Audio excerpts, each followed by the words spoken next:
Hello everyone, my name is Jen and welcome to the Book Refuge and welcome to part 2 of a series that I started from this one little message that I put on my BookTube community page. And this is going to be another, if you like this, try this, and this edition is going to be historical romance.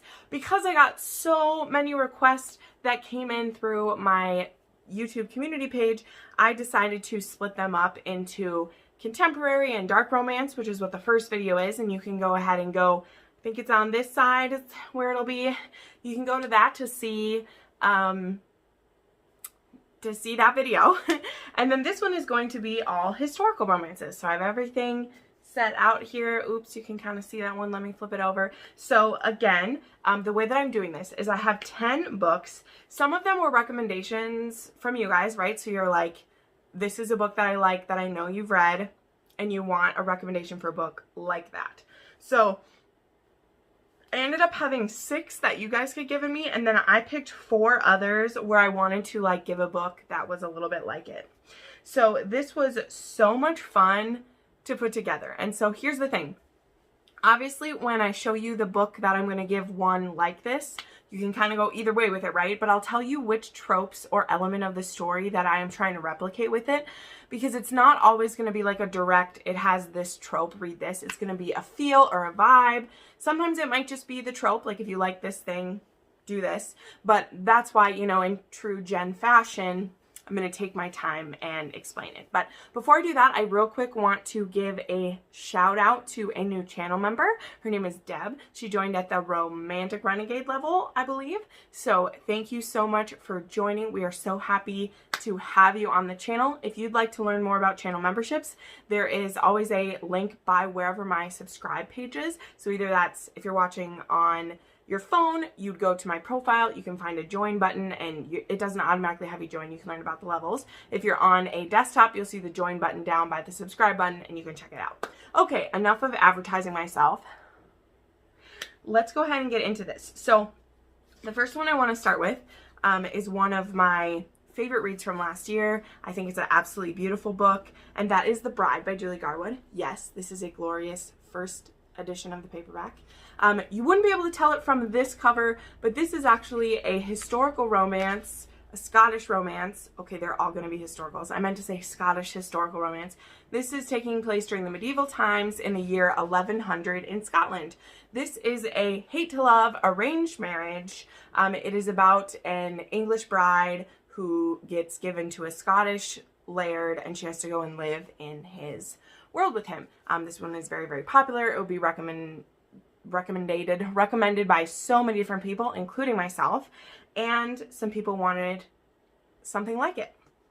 So this author will come as no surprise to you, and there are a few different reasons why I wanted to recommend this one. So this is a Scottish romance that takes place in the 1500s in Scotland. It is called Return of the Rogue by Donna Fletcher. This is the first book in the Sinclair Brothers series. I recently have been talking a lot about Donna Fletcher, so this might not be a surprise for you, but maybe you found me through this video or through someone recommending it to you. But if you don't know, Donna Fletcher has become kind of a comfort read for me. She writes these really, they always have a little bit of a mystery element, and the tone might be a little more serious, but they're also pretty fun. This one is a bad example. This is probably the least fun of all of them. This has some pretty serious stuff going on here. So this is about Honora Tannick, who she is supposed to marry. So these are also both Scottish people too, so that's different than The Bride. Like, this isn't an English-Scottish crossover. But Honora is a little bit of a traumatized woman. There are trigger warnings for abuse by a step-parent, verbally and physically, so know that. And Honora is supposed to marry the Laird of Sinclair, the next Laird of Clan Sinclair. Boom, I said that. And currently that is a man named Artair. Well, his oldest and youngest brother have been missing for over a year when they were taken as war prisoners by the barbarian clans of the area. And on her wedding day to Artair, the oldest, whose name is Cavan, he actually has escaped from the barbarians and made his way home. So he comes home to his wedding, basically, because the way that the contract is written, she is married to the Laird of Clan Sinclair, not to Artère specifically. So that means since Cavan has returned, the wedding that she just had to to Artère, was actually a marriage by proxy for her to be married to Cavan. So this is a bit traumatizing for everyone. Cavan has just come back from being a very abused captive. So there is PTSD in this. There is a few depictions of his torture, but honestly, it's mostly just him remembering the feelings and a few things. It wasn't overly traumatic to me, but just trying to let you know this situation. And he also sees Honora as this really meek and weak woman who he's always pictured his wife to be this strong, proud woman who would be the mistress of the keep, you know. And so he's very resistant to this. He tries to get out of the contract, and his father is like, you need to do your duty. His father's really great, by the way. He has a great dad. But he's like, you need to do your duty, and this is what the contract says. Like, if you break this, you will lose honor for us. So Cavan is pretty upset by this. Honora is terrified of him because, again, abused by her stepfather, who is the one pushing for this marriage to happen, because he's hoping it will gain him respect and other things, but we all know that he is a mother freaking creep. Okay, we know it. But what I love so much about this book is that there are misunderstandings about why she's so timid and the way that she is, because Cavan is like, neither one of us wants this. Like, let's make the best of it. And she's nervous. And once that clicks for him, I really appreciate how he goes about showing her that she belongs to him now. She will never be mistreated again. Her stepfather can't hurt her anymore.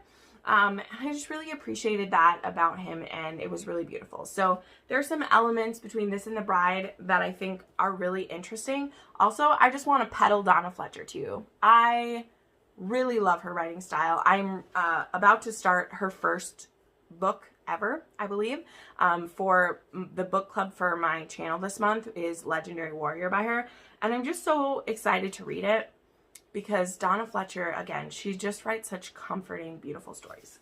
Okay, so the next one I want to bring up is a Tessa Dare. So this is A Week to Be Wicked. This is a book that recently a lot of people were reading. I'll show you the step back. Who am I not to show you the step back? This is a full page one. This is one of the books from her Spindle Cove series. I think this is book 2 or 3.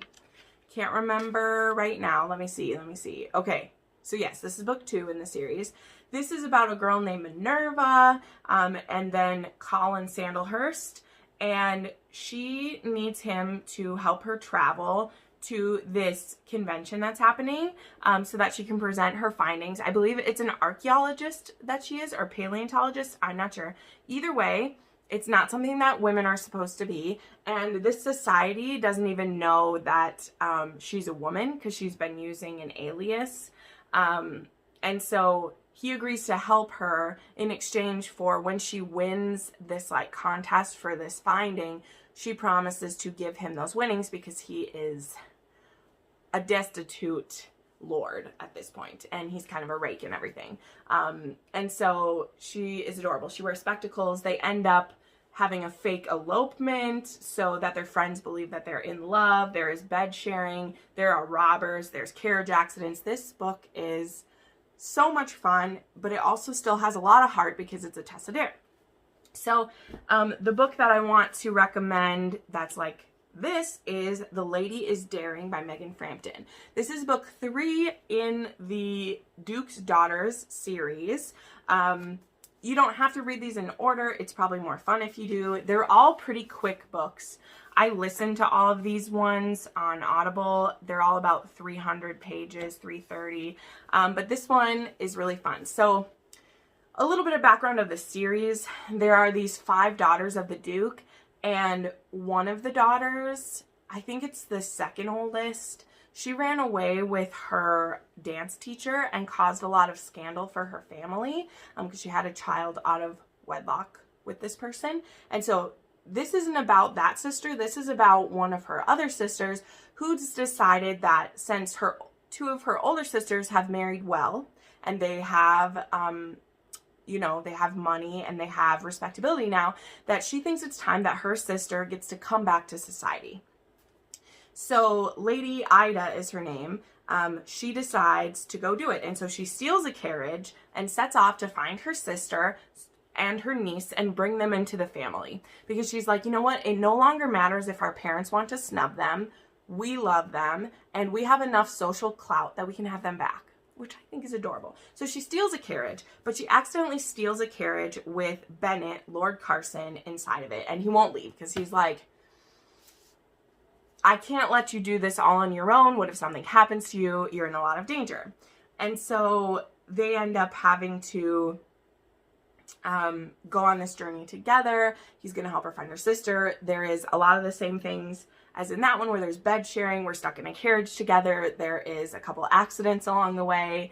There is pretending to be engaged or married. And it was just really delightful. This whole series is great. I really love Megan Frampton. I've read 4 of her books now, and I really, really love it. So I wanted to recommend her to you. She also just seems to be a really straight up person to me for some drama that went down a while ago, and so I really want to recommend her books. I own almost all of her books. I need to read them, but they're always a fun time. Like, I love just like devouring one of these in one sitting. The audiobooks are really well read and just fun.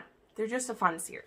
Next, I have a romance booktube darling, okay? I mean, y'all are going to know when I hold it up, and I'm going to show you a book that's like it, even though there are a lot of books that like it, because this is a Beauty and the Beast retelling. This is The Duchess Deal, okay? This is by Tessa Dare. Y'all have seen this before. This is about the Duke of Ashbury, and he recently lost his fiance, and the woman who made the dress for his fiance, her name is Emma, and she shows up on his doorstep in said dress, which is this hideously, like, it's a pretty ugly dress, which is funny because she made it, but still. So he decides, hey, I still need a wife. Let's marry this woman who showed up in a dress. And so he makes her a deal that they will be husband, and all he needs is a heir out of her. That's basically the deal. He is a disfigured duke because of reasons, and so it's a little bit of a Beauty and the Beast retelling. It's great. I am not disparaging this at all. The one I want to recommend that's like it, because it's a Beauty and the Beast retelling, this one definitely has a, like, tortured hero all the same. I try to recommend this book whenever it's appropriate because I really, really, really love it. And that is When She Said I Do by Celeste Bradley. Let's give you a good shot up in here. This is a Beauty and the Beast retelling. This is the beginning of the Wicked Worthingtons, which is supposed to be a 9-book series. There's only 5 of the books out. I've read 3 of them. The author has went through quite a few different publishers, so I think she's self-publishing the last few of the books. But this is about a very quirky family, okay? And it starts with a snowstorm, and the family gets stranded, and so they go to this manor, and it doesn't seem like there's anybody home, and she's wandering around and ends up in this guy's treasure room, and she tries on a pearl necklace that is in there, because she's like, oh, this is so pretty. She's just trying it on. And then, I think this is Ren. Yep, Ren is the master there. He's very disfigured. He has a limp. He mistakes her for an angel because he's a bit delirious. And so when he does that, he starts kissing her, and things get a little bit out of hand. She's stunned. She thinks this kiss is really great. And yeah, he thinks she's an angel. And then her brother comes in, because I said all the family was stranded together, and challenges him to a duel because he's mauling his sister is what it looks like to him. And so Ren, who doesn't like his existence at this point, decides that this is a honorable way for him to go out. And so he's not going to do anything in this duel. He's not going to fight back. And so Kleypas, the name of our heroine, she stops the duel from happening and says, to save my honor, him and I are going to get married. And so he's like, okay, fine, but I don't plan to be married to her for very long. So he makes her a deal that when she earns back all the pearls from this necklace, and by that he means with sexual favors, which she is not mad to be doing at all. There are a little bit of BDSM elements in here. Like, it's not officially called that, but the power dynamic works that way in a very, like, fire kind of way. But if you don't like BDSM, it's not like whips and chains and things like that. And as she spends like night after night with him, she's like, I don't want this marriage to be over after a certain amount of time. So as it does go. So there you go. Definitely check that out. As well as all the other Beauty and the Beast retellings, if you like that one, right? This one's kind of an interesting twist on this, but I think it's going to be fun. So you're going to see a few of this author within this because she's really popular right now. So The Viscount Who Loves Me by Julia Quinn. Yep, we got our Kate and Anthony right here. I know, they're delightful. Yes, I have hardbacks of all the Bridgerton books. Be jealous. It's pretty cool. This book, if you don't know, this is about Viscount Anthony Bridgerton, who it's time for him to take a wife. He doesn't really want to love said wife, because he believes he's going to die young. Whatever. He's crazy. It's fine. And then we have Kate Sheffield, who is a sassy bitch. And Anthony starts courting her younger half-sister, who is beautiful, you know, just delightful. And that's all. Anthony's like, great. She's beautiful. She seems biddable. This will be great. Let's get married. And Kate is like, wait. I want my sister to have true love, and you don't seem to be trying to do that. So they meet head on, and it's great. So the one that I want to recommend, and again, I said some of these, it's going to be more of a vibe than a thing. I want to recommend My American Duchess by Eloisa James. This is one of her standalones. It's absolutely beautiful. And this one is about the Duke of Trent, and he wants to marry a well-bred English woman. So there's that. And the last woman he would ever consider marrying is Mary Pelford. And she has jilted 2 other fiancés. But it just turns out that her third fiancé is Trent's younger brother. So it's kind of like switching that up a little bit, right? But he meets her before he knows who she is, and he is just kind of taken in with her. And then he finds out that she's engaged to his brother, and he just doesn't see how it's going to work. Also, this is a random side note, but if you like the pups in this book, this is another one with animals in it. And they're adorable. These brothers give her like dueling pet presents. It's really cool. Sorry. But anyway, Trent realizes that he really, really wants her, and that his brother is not the one meant for her, and that he will stifle all the goodness in her. And so the last line of it is like, all is fair in love and war. And so he's going to fight for her. And the way that this one happens, and the way that it's a lot like this one, is that Trent is determined never to love anyone. It's one of those where he just thinks that he won't ever love anyone. And so there's that kind of thing happening in there. Whereas like Anthony knows that love exists, but he doesn't want to love his spouse because he thinks he's going to die young. So there's a kind of with that. This book is just, I cried so much. This was a 5-star read from last year, and I just really loved the heroine. I love, I think a lot of us do, when a hero comes up against a heroine that he's just like in awe of them. And then also like he respects her so much. Like he wants her, but he doesn't want to be underhanded, but he's also like, you're not meant to be with my brother. Like it's meant to be us. And I really like how this one goes. It's great. It's great. It's great. I love it. Okay. Okay, this one next is kind of a weird thing because both of these are kind of popular books, but I just wanted to tell you like why I see a parallel in them and kind of share them, because this book came up, and I don't know, probably a lot of people who've read the one have read the other. But again, we have another Bridgerton. This one doesn't have a pretty back, but it's still hardcover. It's beautiful. This is An Offer from a Gentleman. This is about Benedict Bridgerton.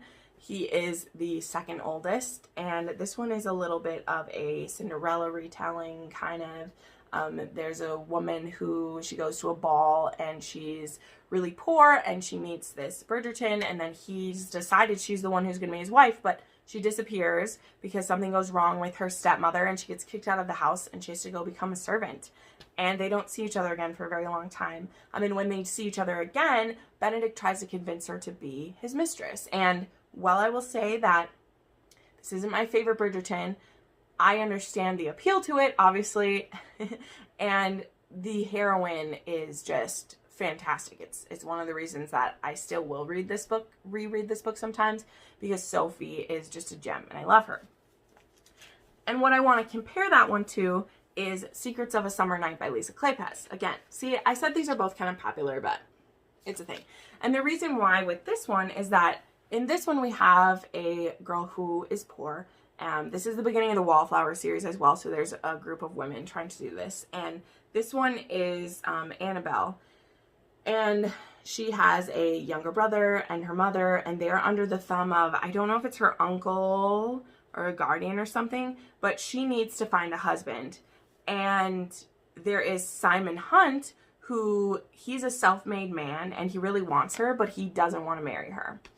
He wants her to be his mistress though. And she's like, being your mistress isn't security. Being your mistress isn't enough for this to work out for me. And one of the things I will say is that why I love this book more than this book is I feel like it doesn't take as much to convince Simon, and he's kind of wanting her to be his mistress for a little bit different reasons. Like he is a little bit spiteful of the peerage and things like that, and he's like, you know, reasons. But for me, this one pulls it off a little better than the other one for how it all works out. And I also really appreciate how strong the heroine is in this one and the decisions that she makes. So they're both still by fantastic authors. They're both still really great books. I'm just giving you my opinion on that. So I wanted to share that. Then, this one's going to be fun. My books are sliding all over the place over here. It's the problem. So, if you love Brazen and the Beast by Sarah MacLean, this is the book with the Year of Hattie. This book starts out, and I'm explaining this because it's why I'm going to compare this one to it. This book starts out with Hattie, who is going to do all these amazing things for the year of her 30th birthday. She is going to do whatever she wants. And so this starts with her trying to go to a brothel to lose her virginity. And she ends up with Beast trapped in her carriage with her. And he finds out where she's going, and he's just completely enamored with her and wants to know who this woman is and wants her for himself. And it's absolutely delightful. The one I want to compare this with is, oh, and also she wants to like run her father's business and is trying to prove to him that she's worthy of doing that. And so she's not from a poor family, but she still doesn't have the power that she should have. I want to compare this with Falling into Bed with a Duke. You should read this. This is the first book in the Hellions of Havisham series, which if you have heard of, The Earl Takes All, which is a pretty famous book by Lorraine Heath because of what it does in it. This is the first book in that series, and I think that it gets overlooked so much because The Earl Takes All has such a bonkers plot, and then the Viscount and the Vixen is the book that comes after that, so a lot of people will start one and then continue the series and not go back and read this book, and I love this book. So this book, I love this. This book is about Miss Minerva, who also goes to a sex club. And there's this club called the Nightingale Club where women can go for a night of pleasure. The women all wear masks. The men don't. The women get to decide who they sleep with or if they sleep with or whatever. And any men who would try to be too pushy or find out who they are immediately excommunicated from the club and they can never come back. And so she meets the Duke of Ashbury, who he has this secret love of photography, and he likes to take pictures of women's hands and feet, which generally is considered inappropriate, even though the pictures he's taking aren't sexual. He just finds hands and feet really beautiful and likes to take pictures. So he will meet women at places like this, have a liaison with them, and get the pictures that he wants and stuff like that. Anyway, it's interesting. But he needs an heiress. And she is secretly an heiress because she isn't a member of the peerage, but her parents are very wealthy and her father has given her a huge dowry. So she is actively being pursued by people, but they're all fortune hunters. And she wants to lose her virginity and enjoy the pleasures of it. And then, you know, go be a spinster and not have to worry about being chased by that. And so that's something that I really wanted to compare this with Brazen and the Beast, because this heroine, she knows what she wants for her life. She's not going to be convinced otherwise, and she's not going to be like bullied into anything. The difference being in this one is she has a very supportive father who does see what her value is and is willing to, you know, fund the rest of her life. He's like, if you want a husband, I'll give you a big enough dowry so you can have it. If you don't, here's some money, you can live your life. And I really love that aspect of it. But yeah, I absolutely love this series. And really, you really should try The Hellions of Havisham. I'll just tell you, all three of these books are absolute perfection to me. Here we go. Okay. If you love The Lord of Scoundrels by Loretta Chase, this book is another one of the really popular books here. I adore this book. This book is about Jessica, who goes to Paris to try to stop her brother from like ruining his life. And so she finds that Sebastian, the Marquis of Dane, has been leading her brother astray. And so she goes there to ask him to stop. Dane is kind of like a brat and a rake, and he also becomes immediately obsessed with Jessica and is like angry that he is. So they end up as kind of this enemies to lover situation. This book particularly has such a crazy plot. It's so, there is a little bit of a mystery happening in this one.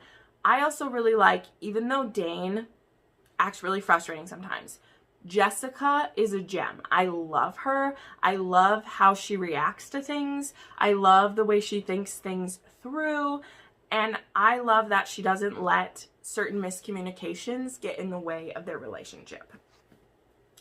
And a book that I just read yesterday inspired me to pick Lord of Scoundrels, because this book is different in a lot of ways than Lord of Scoundrels, but the ways that it's the same, I really wanted to bring up. And that is Devil's Bride by Stephanie Lawrence. I know, I finally started the Sinster series. A lot of you older readers or people who've been reading historical romance for a long time probably know about this. This was my first Stephanie Lawrence. This is my first Sinster book. I am so fucking glad I read this book. I read this book all day yesterday. Pretty much didn't do anything else. This was on my TBR for February, but it was one of the picks that I didn't think that I would get to. But I was just having kind of a funky week, and I need something to break up all my fantasy romance reads. And so I had bought the audiobook for this one with a credit, and I was like, let's just start this while I'm working. I very quickly was not working anymore, because I was not only listening to it, but I needed to have this book open in my hands reading it. It is fantastic. This book starts with a bang, literally. It starts with a murder mystery happening, which I know you're normally not here for. I promise that this mystery isn't a huge part of this story, but it is the beginning point, the genesis of these two meeting each other. We have Honoria. She is out for a walk, and she runs into Devil, the Duke of St. Ives, as someone she's run into has been shot. So she finds this young man who has been shot, and then Devil happens to come running by. And so they go to this cabin nearby, this hunter's cabin, or like gameskeeper's cabin, and this young man there dies. So that's the start of this story. This man dies. Now they have been in this cabin all alone through the night together, and while they're there, Devil decides that he wants to marry her. And he decides that she's his. And he goes about having to convince her that that should be a thing.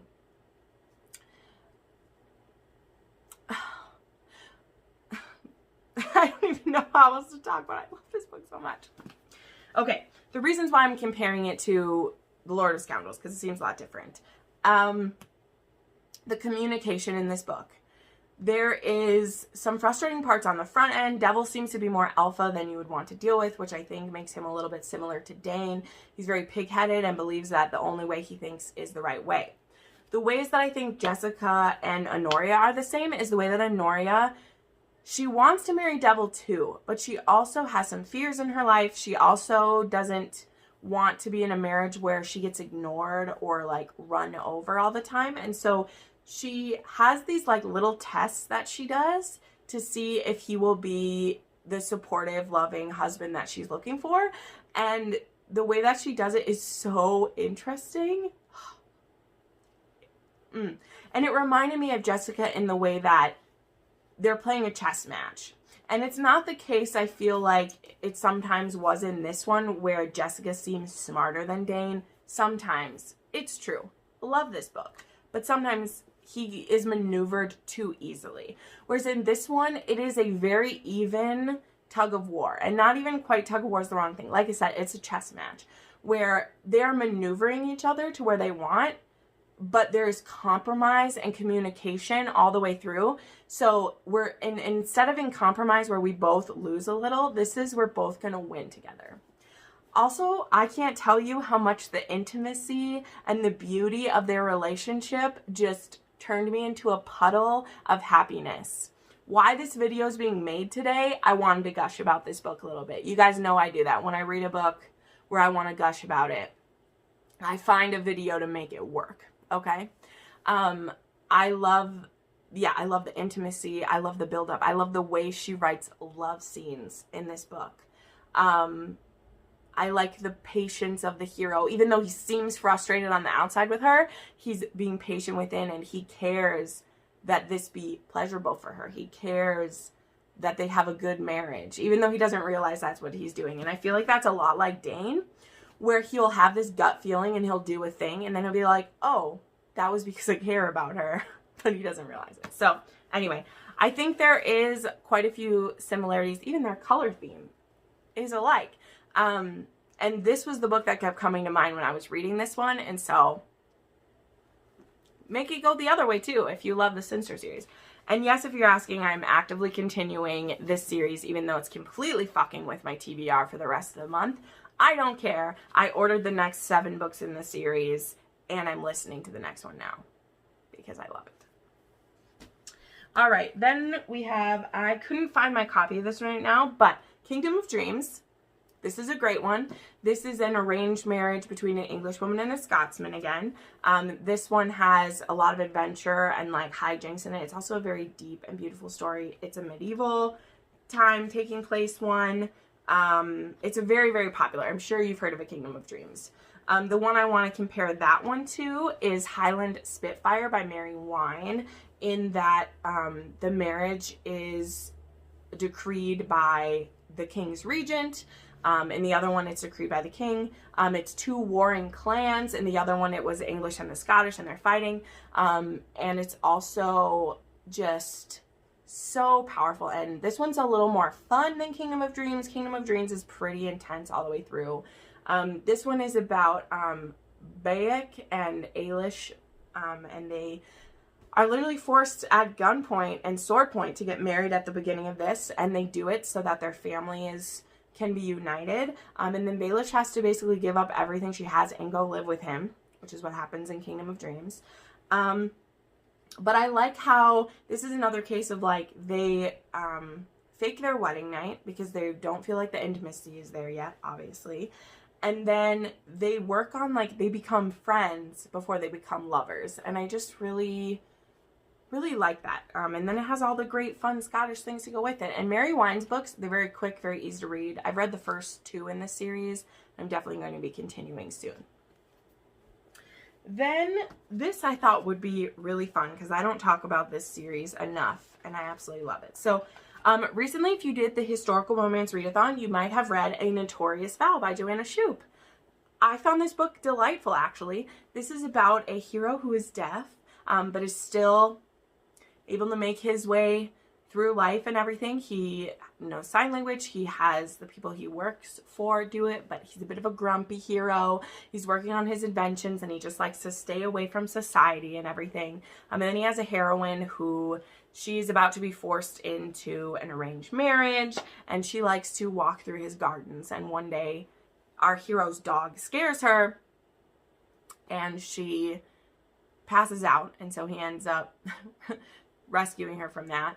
And then she ends up wanting to keep coming to his gardens and ends up, like, they have this, like, grudging friendship, and then some things lead from that. A book that I wanted to hold up that has a disabled hero is, and actually this entire series by this author has heroes and heroines who have varying war injuries or PTSD. And this is The Arrangement by Mary Below. This one even has a step back in here. Look at this. And so I'm just going to read the back of this one to you. Desperate to escape his mother's matchmaking, Vincent Hunt, Viscount Darley, flees to a remote village. But even there, another marital trap is sprung. So when Miss Sophie Fry's intervention on his behalf finds her unceremoniously booted from her guardian's home, Vincent is compelled to act. He may have been blinded in battle, but he can see a solution to both their problems: marriage. At first, quiet, unassuming Sophia rejects Vincent's proposal, but when such a gloriously handsome man persuades her that he needs a wife of his own choosing as much as she needs protection, she agrees. Her alternative is too dreadful to contemplate, but how can an all-consuming fire burn from such a cold arrangement? As friendship and camaraderie lead to sweet seduction and erotic pleasure, dare they believe a bargain born of desperation can lead them both to love? So if you read A Notorious Vow, you can kind of tell a lot of the parallels. She is about to be forced into an arranged marriage, and that hero like helps her from it. And this is one where she actually helps him, and then she's in trouble, and so they agree for this marriage of convenience, which he plans to keep her at a distance. Again, this hero is blind, but what I love is that he's not like held back by that. His entire estate is set up so that he knows where everything is, and he's able to do what he wants throughout the day. I read this book quite a long time ago, but I want to reread The Survivors Club because there's a hero who is paralyzed from the waist down in that series. There's one who has a stutter. There's a female character with really bad PTSD. They were all part of the Napoleonic Wars, and they've created this group called The Survivors Club where they meet together yearly to basically have therapy with each other. And I think that is absolutely fantastic. So yeah, if you've never heard of this series by her, it actually starts with the proposal. I think that is the one with the disabled hero. I'm not sure. With the actual, he's in a wheelchair. So yeah, I wanted to recommend this if you've read A Notorious Vow, because I thought that could be a cool try for you. And then the final one, and again, this is another one that it's a bit more about like the spirit or like the trope than it is exactly the same feel. So a lot of y'all have probably read Romancing Mr. Bridgerton. Yes, here is the 4th book in the series from the Bridgertons. This one is about Colin and Penelope. This is a best friend's brother stories. This is a childhood crush turned into more. Penelope is absolutely sweet and delightful, and I just love this so much. It's fantastic. The book that I want to recommend, which I feel like a lot of people haven't heard of because it's in a trade paperback shape, but that is Notorious by Minerva Spencer. I read this not that long ago. I actually have the arc for the sequel, and I'm so excited because at the end of this book, we see what happens, and I'm just like, and I got approved for the arc, and I'm so excited. Once in a while, I get lucky, guys. I don't get all the arcs that you think I do, but sometimes I get lucky. Anyway, this one is a best friend's stepbrother romance.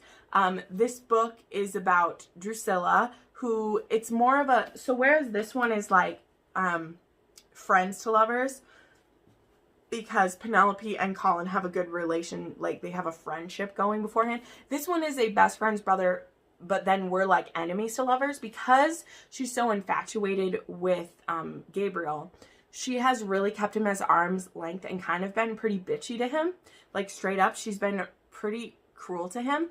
And then when they get in this situation where her reputation is ruined, they need to have an arranged marriage, and she really doesn't want to do it because he's never like paid attention to her before. And this is a case of like, she was cruel to him to keep him like away, and so he's never like really looked at her as anything other than the harpy best friend to his, you know, stepsister, because she's made it that way. So I just want to be clear about that. But what I loved is that I grew to love this heroine because I know that like sometimes I have just, I mean, especially when I was a young person, I would be mean to people who I thought wouldn't like me so that I could be the first one to be mean, you know? And there's a little bit of that going on with this. But anyway, he rescues her from a bad situation, and then they need to get married. And so their families are friends, and so their families, like, he's ready to propose right away, but she's like, no, because he's not going to love me, and I don't want it to happen. And it's like, you're the one who's made it so that you think he wouldn't love you.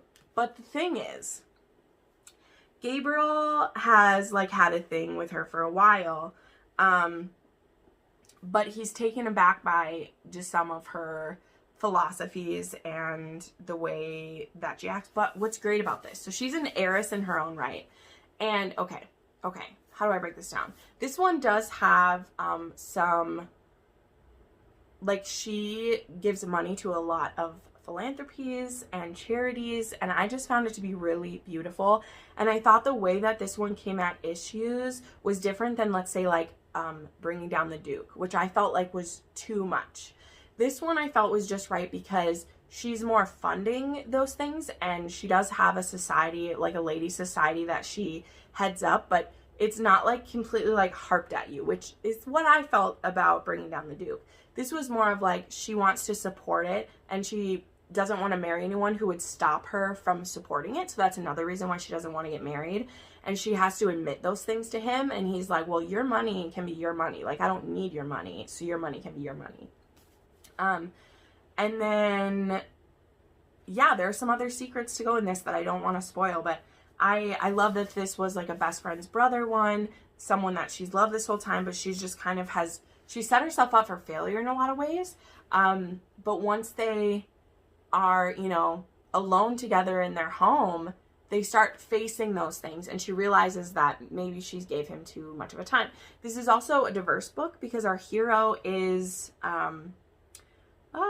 it doesn't say on here, but he's from the Middle East, actually, because his mother, who, you know, he's the stepbrother to this woman, and Minerva Spencer, she actually has the Outcast series, and the first one is about the mother and his stepfather. And so he actually was the son of a sultan, and his mother was one of the wives of the sultan. And when his father got overthrown, they like moved to England, and he, like, you know, resigned his citizenship to there and all of that and everything. So this is a diverse book. I can't speak to how accurate it is, and I know some people had like maybe issues with it. I didn't notice them when I was reading it. I just really thought he was such a great hero, and I thought he was really swoony, but I just want to make you known of that, so if you are worried about it.